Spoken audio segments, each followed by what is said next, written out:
Zone PC की तरफ से सभी साथियों को प्रेम कुमार का अभिवादन और नमस्कार। दोस्तों, आज मैं 16 नवंबर 2021 डेली करंट अफेयर लेकर उपस्थित हूं। दोस्तों, 16 नवंबर से जितने महत्वपूर्ण क्वेश्चन बन सकते हैं उन सभी क्वेश्चनों को मैंने लिया है और प्रत्येक क्वेश्चन का मैंने विश्लेषण किया है। तो दोस्तों, वीडियो को शुरू से अंत तक देखा करें और अपने साथियों को फेसबुक, इंस्टाग्राम, टेलीग्राम और व्हाट्सएप ग्रुपों पर शेयर करें। दोस्तों, वीडियो पसंद आए तो लाइक करें और अपने साथियों में शेयर करें। दोस्तों, जिन व्यक्तियों ने अभी तक मेरे चैनल को सब्सक्राइब नहीं किया है उन दोस्तों से अनुरोध है कि वे चैनल को सब्सक्राइब कर दें। सब्सक्राइब का बटन रेड बटन है, रेड बटन पर क्लिक करें और बगल वाली बेल आइकन पर क्लिक करें जिससे मेरे आने वाले तमाम वीडियो का नोटिफिकेशन मिल सके।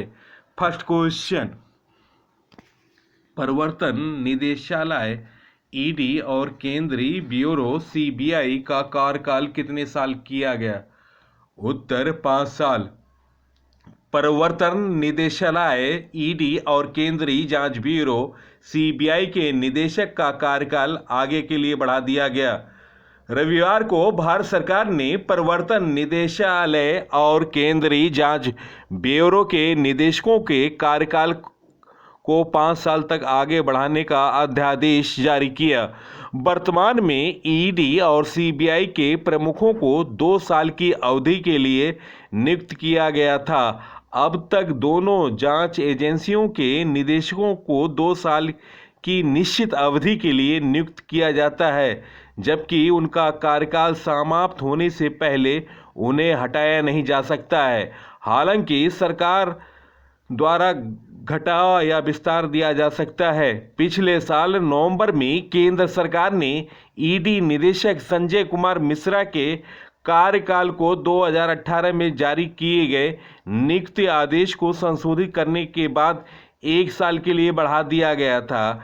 मिश्रा का 2 साल का कार्यकाल नवंबर 2000 में समाप्त हो गया था, लेकिन उन्हें एक विस्तार दिया गया था। 1997 से पहले सीबीआई के निदेशकों का कार्यकाल तय नहीं होता था और सरकार उन्हें किसी भी तरह से हटा सकती थी। हालांकि विनीत नारायण के फैसले में सुप्रीम कोर्ट ने सीबीआई निदेशक के लिए कम से कम 2 साल का कार्यकाल तय किया ताकि अधिकारियों को स्वतंत्रता के साथ काम करने की अनुमति मिल सके। नेक्स्ट क्वेश्चन, एथेंस मैराथन 2021 का खिताब पुरुष वर्ग में किसने जीता? उत्तर कोस्टास जेलियोजोस यूनान और महिला वर्ग में गैलोरियो जियोवाना यूनान के धावक कोस्टास जेलियोजोस ने रविवार को 2 घंटे 16 मिनट 49 सेकेंड से 38वीं एथेंस मैराथन जीत ली। पेनजियोटिस वेरिकास 5 मिनट पीछे रहकर दूसरे स्थान पर रहीं। उन्होंने 2 घंटे 22 मिनट 33 सेकेंड का समय लिया। हारलम्बोस पिटसोलियस ने 2 घंटे 24 मिनट 5 सेकेंड के समय के साथ तीसरा स्थान हासिल किया।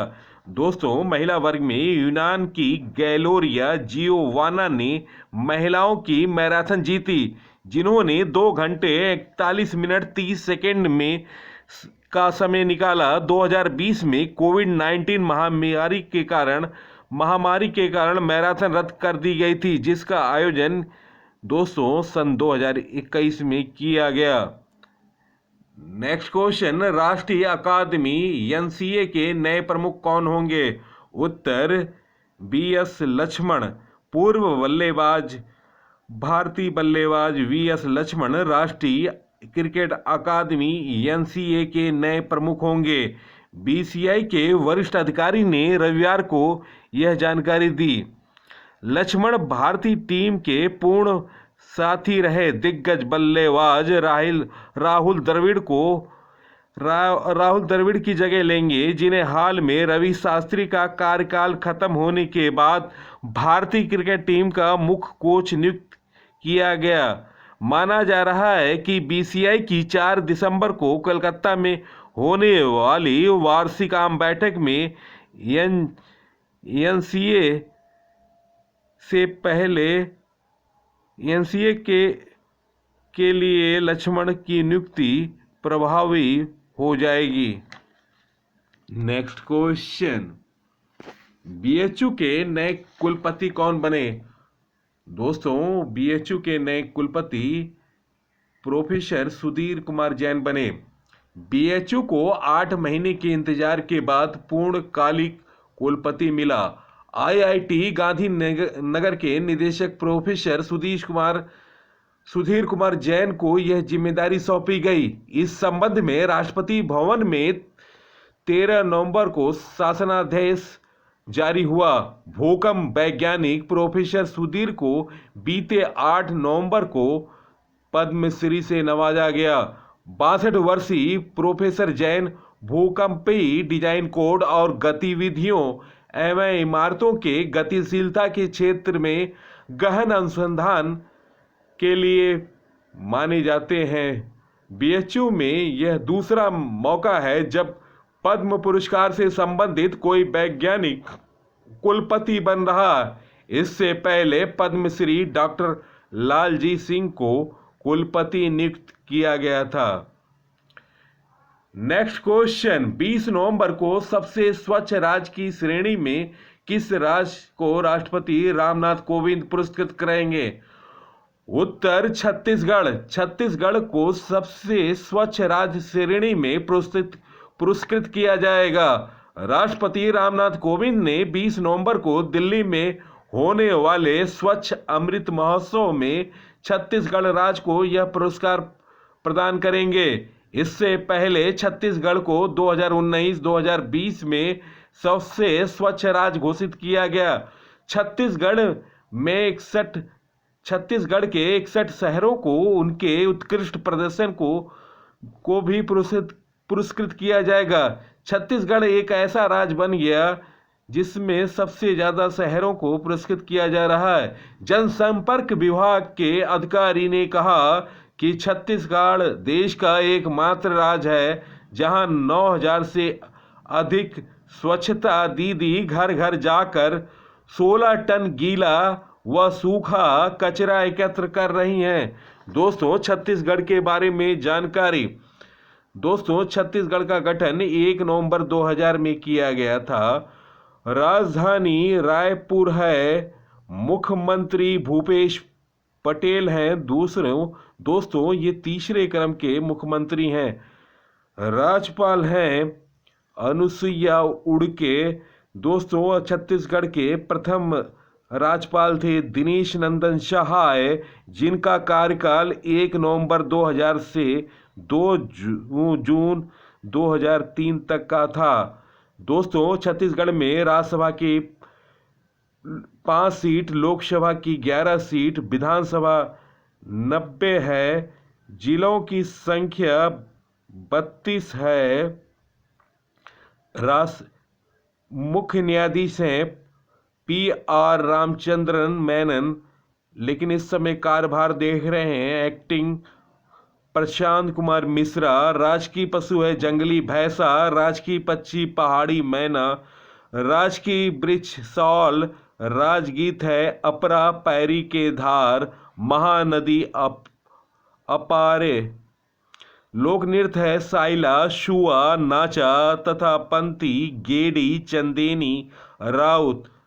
नेशनल पार्क है इंद्रावती, कांगेर घाटी नेशनल पार्क, गुरु घासीदास नेशनल पार्क, लोमरू अभयारण्य पार्क नेशनल पार्क हाथी के लिए। नदियां हैं महानदी, गोदावरी, इंद्रावती, सोन, पैरी, हसदेव, सवरी। दुधवा नेशनल बांध है महानदी पर। गांगरेल बांध है महानदी पर। 28वां जिला बना था गोरेला, पेंड्रा, मरवाही। 32वें जिला बना में शामिल हुए। 32 जिले हो गए। नए जिलों में मोहला, मानपुर, सारंगढ़, विलाईगढ़, शक्ति, Manendragarh. Doctor Shyam Prasad Mukherjee thermal power station है कोरबा जिले में। Next question, FIFA world cup qualifier में कौन सा देश लगातार 22वीं बार खेलेगा? उत्तर ब्राजील। दोस्तों ब्राजील लगातार 22वीं बार फीफा वर्ल्ड खेलेगा। साओ पालो में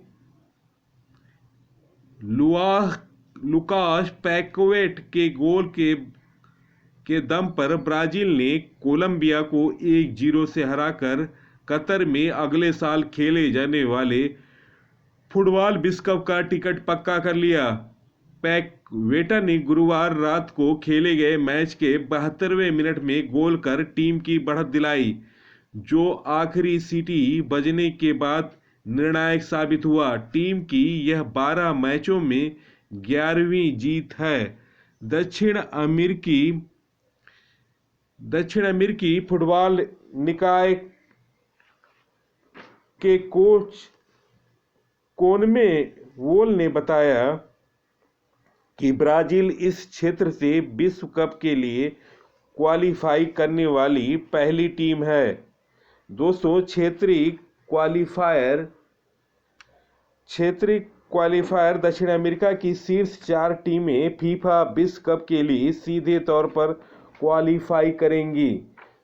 दोस्तों ब्राजील की टीम तालिका में चौथे स्थान पर काबिज है, चिली से 18 अंक आगे है। चिली के सिर्फ 5 मैच बचे हैं और वह इसमें अधिकतम 15 अंक ही हासिल कर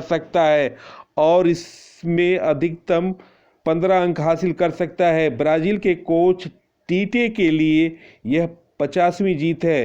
उनके कोच रहते टीम ने 12 मुकाबले में ड्रा खेले हैं, जबकि 5 में उसे हार का सामना करना पड़ा। नेक्स्ट क्वेश्चन, आज़ादी का अमृत महोत्सव किस मंत्रालय ने लॉन्च किया? उत्तर संस्कृति मंत्रालय। केंद्रीय संस्कृति राज्य मंत्री मीनाक्षी लेखी ने आज़ादी का Amrit Mahotsav mobile app launch किया। इस ऐप पर भारत की स्वतंत्रता की 75वीं वर्षगांठ मनाने से जुड़ी सभी जानकारियां उपलब्ध होंगी, जिसमें आज़ादी अमृत महोत्सव के तहत होने वाले सभी तरह के कार्यक्रम और गतिविधियों की विस्तृत जानकारी मिलेगी। साल 2022 में भारत की स्वतंत्रता के 75 साल पूरे होने जा रहे हैं।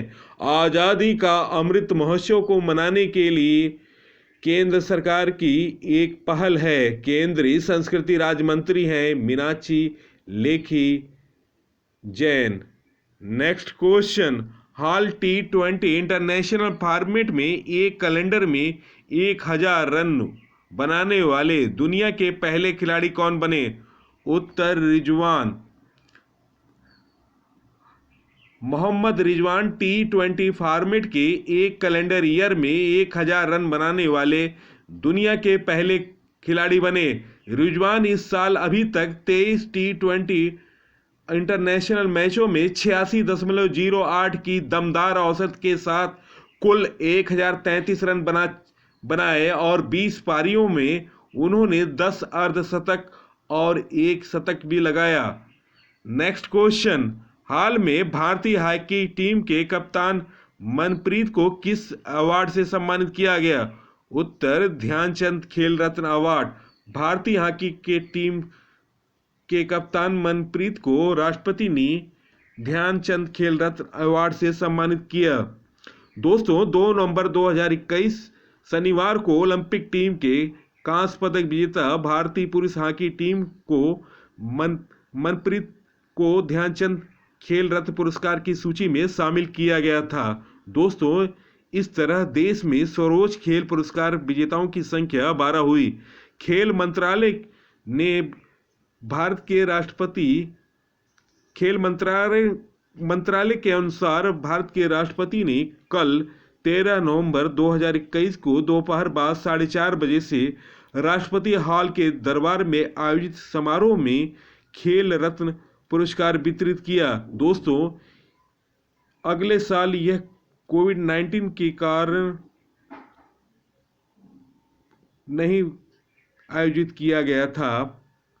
दोस्तों, खेल रत्न प्राप्त करने वाले खिलाड़ियों की संख्या: नीरज चोपड़ा एथलेटिक्स, रवि दहिया कुश्ती, लवलीना बोरगोहन मुक्केबाजी, PR Rajesh hockey, Avani Lekhara para shooting, Sumit Antil para athletics, Pramod Bhagat para badminton, Krishna Nagar para badminton, Manish Narwal para shooting, Mithali Raj cricket, Sunil Chhetri football, Manpreet Singh hockey. दोस्तों, खेल रत्न पुरस्कार में 25 लाख रुपए की इनामी राशि और प्रशस्ति पत्र मिलता है, जबकि अर्जुन पुरस्कार विजेताओं को 15 लाख की इनामी राशि और प्रशस्ति पत्र मिलता है। दोस्तों, वर्ष 2020 में से पहले खेल रत्न पुरस्कार विजेताओं को 7.5 लाख रुपए, जबकि अर्जुन पुरस्कार विजेताओं को 5 लाख रुपए दिए जाते हैं। दोस्तों, खेल रत्न पुरस्कार मनप्रीत के अचीवमेंट। दोस्तों, वर्ष 2014 में इंचियोन में हुए एशियन गेम्स में स्वर्ण पदक, वर्ष 2018 जकार्ता में हुए एशियन गेम्स में कांस्य पदक, वर्ष 2016 लंदन में चैंपियन ट्रॉफी में रजत पदक, 2018 में ब्रेडा में चैंपियन ट्रॉफी में रजत पदक, वर्ष 2011 में एशियन चैंपियन ट्रॉफी में स्वर्ण पदक, वर्ष 2018 मस्कट में ट्रॉफी और स्वर्ण पदक जीता, वर्ष 2014 में कॉमनवेल्थ गेम्स में रजत पदक, वर्ष 2016 में साउथ एशियन गेम्स में रजत पदक, वर्ष 2017 में ढाका में स्वर्ण पदक जीता। अंतर्राष्ट्रीय हॉकी महासंघ ने वर्ष 2019 का सर्वश्रेष्ठ हॉकी खिलाड़ी मनप्रीत सिंह को दिया। वर्ष 2014 में एशिया के junior player of the year का खिताब भी मनप्रीत सिंह को मिला था। नेक्स्ट क्वेश्चन, पहला विश्व योगासन चैंपियनशिप का आयोजन भारत के किस देश में किया जाएगा? उत्तर भारत। भारत की आज़ादी के 75 साल पूरे होने पर पहली बार विश्व योगासन चैंपियनशिप का आयोजन भारत करेगा और योग को खेलो इंडिया गेम्स में शामिल किया जाएगा। खेल मंत्रालय ने राष्ट्रीय योगासन स्पोर्ट्स फेडरेशन का गठन किया, जो योग के जरिए फिटनेस, प्रतियोगिता, विकास और स्वस्थ रहने की संस्कृति स्थापित करना चाहता है। राष्ट्रीय योगासन चैंपियनशिप 2021 का आयोजन भुवनेश्वर में हुआ।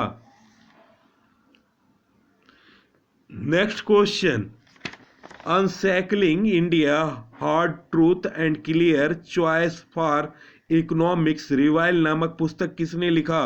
उत्तर अजय छिब्बर, सलमान अनीस सोज ने। नेक्स्ट क्वेश्चन, हाल में रुस्तम 2 ड्रोन का सफल परीक्षण किसने किया? दोस्तों, DRDO ने। दोस्तों, DRDO के बारे में जानकारी। DRDO का full form defence research and development organisation, रक्षा अनुसंधान एवं विकास संगठन की स्थापना 1958 में हुई थी।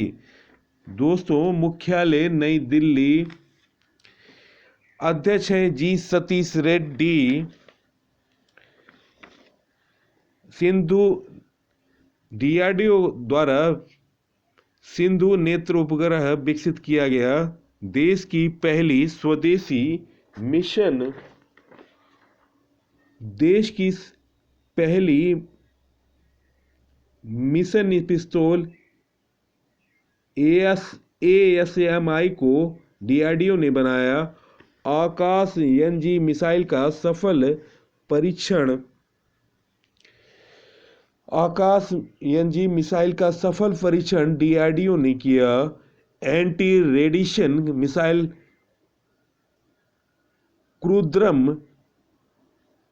का रुद्रम का सफल परीक्षण DRDO ने किया। देश के पहले एयर ड्रॉप कंटेनर सहायक एनजी का सफल परीक्षण DRDO ने किया। CRPF के लिए रक्षिता वाइक एम्बुलेंस DRDO ने विकसित किया। संत मिसाइल का सफल परीक्षण DRDO ने किया। स्वदेशी हाई स्पीड ड्रोन अभ्यास का सफल परीक्षण DRDO ने किया। कोविड-19 के उपचार हेतु 2DG नामक दवा विकसित किया DRDO ने। एक्सरे कोविड-19 बीमारी की मौजूदगी का पता लगाने के लिए आत्मन आर्टिफिशियल इंटेलिजेंस तकनीक विकसित किया DRDO ने। औद्योगिक पैमाने पर स्वदेशी स्ट्रेंथ वीटा टाइटेनियम विश्व धातु को विकसित किया DRDO ने। हेलीकॉप्टर इंजन के लिए एकल क्रिस्टल ब्लेड तकनीक को विकसित किया DRDO ने। नौसैनिक जहाज़ों को मिसाइल हमले से बचाने के लिए उन्नत चाफ टेक्नोलॉजी को विकसित किया DRDO ने। नेक्स्ट क्वेश्चन, किस राज्य के वायनाड जिले में नोरो वायरस के पहले मामले की पुष्टि हुई? उत्तर केरल। नोरो वायरस एक पशु जनित रोग है। यह दूषित पानी और भोजन के माध्यम से फैलता है। नोरो वायरस में सामान्य लक्षणों में पेट दर्द, दस्त, बुखार, उल्टी, सिर दर्द, मितली और शरीर दर्द शामिल है। नेक्स्ट क्वेश्चन, हाल में किस प्रसिद्ध इतिहासकार का निधन हो गया? उत्तर बाबा साहेब पुरंदरे। प्रसिद्ध इतिहासकार और पद्म विभूषण से सम्मानित बलवंत मोरेश्वर पुरंदरे का लंबी बीमारी के बाद सोमवार को पुणे के एक अस्पताल में निधन हो गया। उन्हें बाबा साहेब पुरंदरे के नाम से जाना जाता है। पुरंदरे का जन्म 22 जुलाई 1922 में हुआ था। उन्हें 2019 में पद्म विभूषण से सम्मानित किया गया था। पुरंदरे को छत्रपति शिवाजी महाराज के पूर्व प्रतिष्ठित उत्तराधिकारियों में एक माना जाता है। पुरंदरे ने 1980 के दशक के मध्य में शिवाजी महाराज पर आधारित नाटक जनता राजा लिखा और निर्देशन भी किया। 12 साल की उम्र में पुरंदरे ने नाना साहेब पेशवा के जीवन पर आधारित एक किताब लिखी। 1946 में जब बाबा साहेब 24 वर्ष के थे, उन्होंने शिवाजी महाराज के जीवन की कहानियों का संकलन जलथिंग्या पूरा किया। 1962 में उन्होंने सिलंगनाचे सोन और 1973 में सेलार खिंड लिखी। जाने माने अभिनेता निर्माता रमेश देव ने पुरंदरे के उपन्यास रोलार खिंड पर सखा फिल्म बनाई। बाबा साहेब पुरंदरे की सबसे प्रसिद्ध रचना शिवाजी की जीवनी था, जिसका शीर्षक राजा शिव छत्रपति था। उन्होंने 1952 में 30 साल की उम्र में इसे लिखना शुरू किया और 1956 में इसे प्रकाशित किया। छत्रपति शिवाजी महाराज के जीवन और चरित्र पर जबरदस्त जन अपील का यह नाटक 1985 में प्रकाशित हुआ और उसी वर्ष पहली बार इसका मंचन किया। बाबा साहेब पुरंदरे ने लगभग 36 पुस्तकों को लिखा।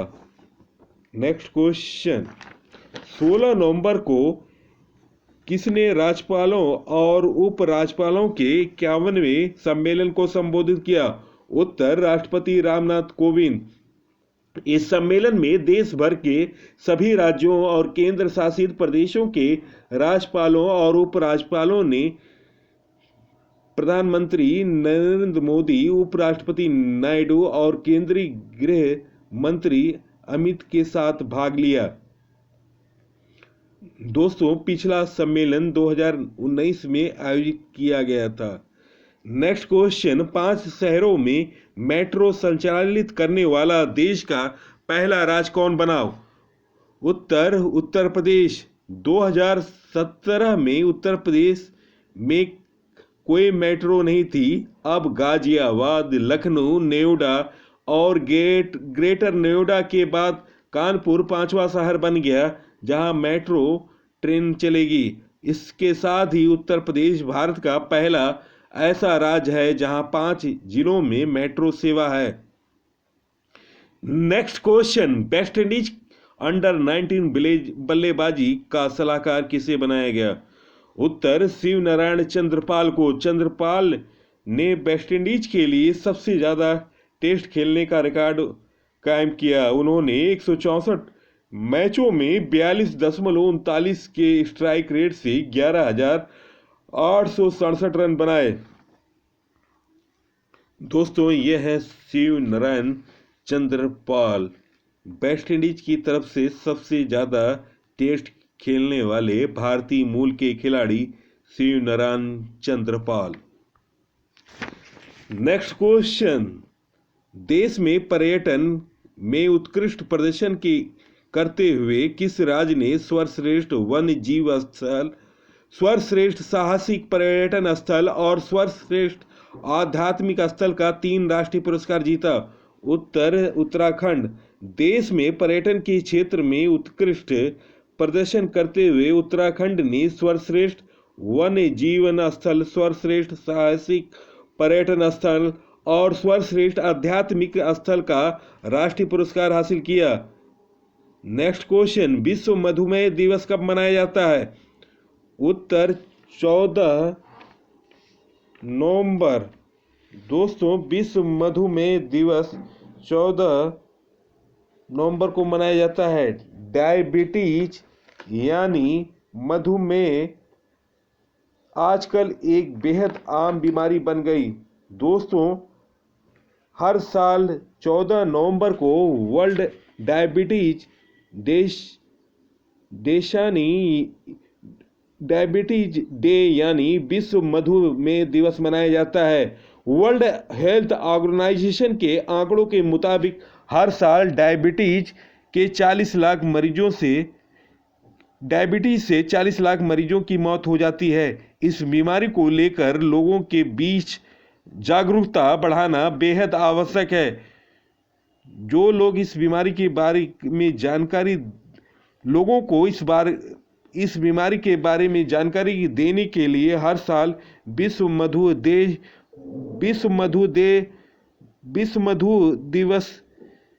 मधुमेह दिवस मनाया जाता है। दोस्तों, 2021 का थीम है एक्सेस टू डायबिटीज केयर।